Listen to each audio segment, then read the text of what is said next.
প্রিয় দর্শক, আসসালামু আলাইকুম। আমি সালমা সুখী সহজ রেসিপির পক্ষ থেকে আপনাদের জানাচ্ছি স্বাগত। প্রিয় দর্শক, আমি আজকে আপনাদের দেখাবো কত সহজেই বাসায় স্যান্ডউইচ তৈরি করা যায়। চলুন দেখি কি কি উপকরণ আমাদের লাগছে।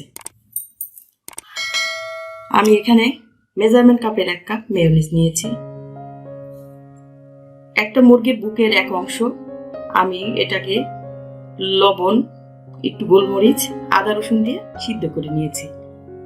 সময় স্বল্পতার কারণে আমি আগে থেকে গুছিয়ে নিয়েছি। এখানে একটি শসাকে আমি গ্রেট করে নিয়েছি।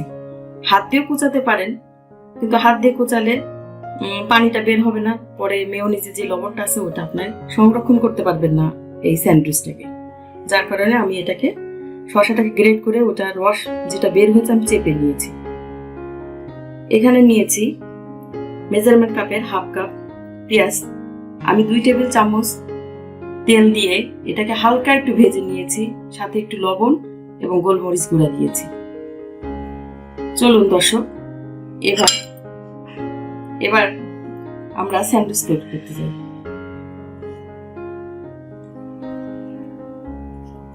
প্রথমে একটি পাউরুটিকে আমি সাইডগুলো কেটে নিচ্ছি।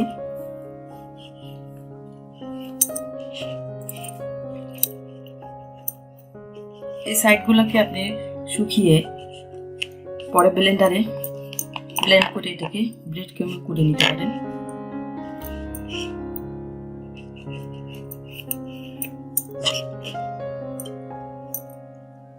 প্রিয় দর্শক, আমি আগে থেকে কিছু সাইড কেটে রেখেছি, তারপর আপনাদেরকে একটু দেখানোর জন্য এটাকে ব্যবহার করছি।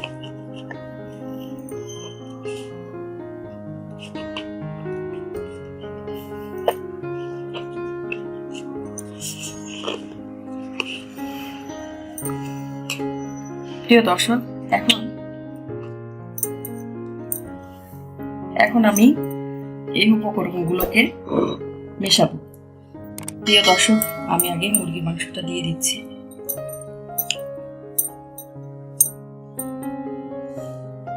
শসা কুচি। প্রিয় দর্শক, এবার পেঁয়াজটা দিব। আমি এখানে বলতে ভুলে গেছি, পেঁয়াজটা যখন আমরা হালকা ভেজেছি তারপরে ওটার যে রসটা বের হয়েছে আমি ওটা চেপে ওটাকে নিগড়িয়ে নিয়েছি। এখন পেঁয়াজ দিয়ে দিচ্ছি। পেঁয়াজটা ভেজে নিয়েছি, যদি আপনি সংরক্ষণ করতে চান তাহলে ওটা পেঁয়াজের কারণে নষ্ট হবে না। এখন আমি মেয়োনিজ দিচ্ছি, অল্প অল্প করে মিশাবো আমার যতটুকু প্রয়োজন হবে।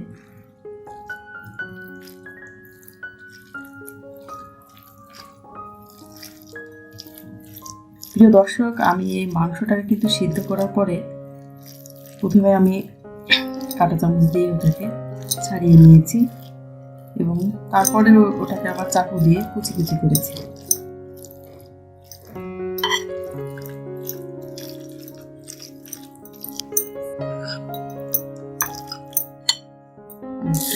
গোলমরিচ গুঁড়া দিয়ে দিচ্ছি।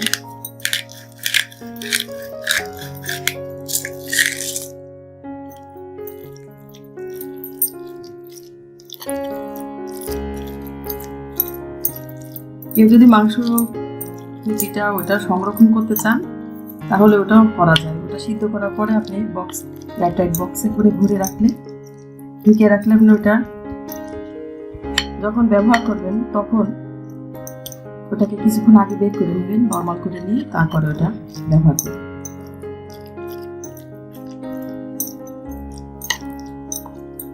আমাদের মেশানো হয়ে গেল।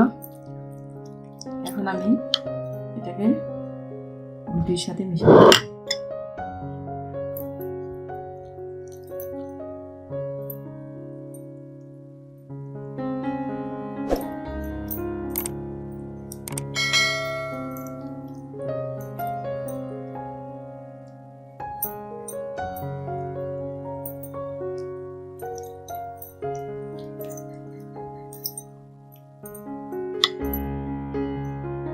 আরেকটা পাউরুটি দিয়ে ওটা ঢেকে দিচ্ছি। আমি আরেকটা তৈরি করে নেব, তারপরে কাটবো।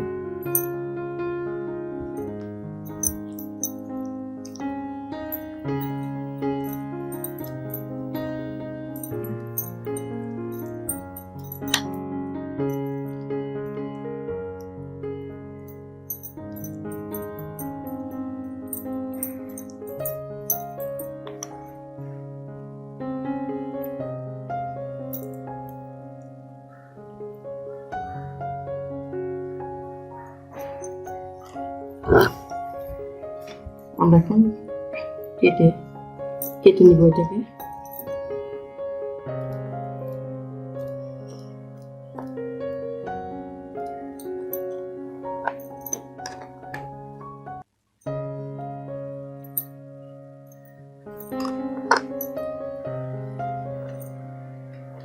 প্রিয় দর্শক, আমাদের তৈরি হয়ে গেল স্যান্ডউইচ।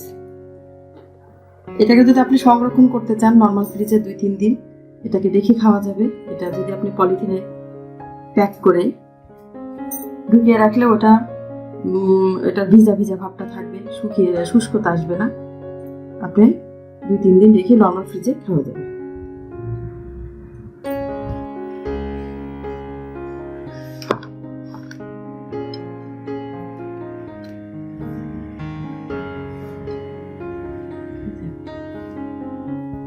প্রিয় দর্শক, তৈরি হয়ে গেল আমাদের মজাদার স্যান্ডউইচ। আজকে যদি আমাদের এই ভিডিওটি ভালো লেগে থাকে তাহলে আমাদের চ্যানেলটিকে সাবস্ক্রাইব করবেন, লাইক কমেন্ট দিয়ে আমাদেরকে উৎসাহ দিবেন। ভালো থাকুন, যেখানে থাকুন সুস্থ থাকুন, নিরাপদ থাকুন। ধন্যবাদ।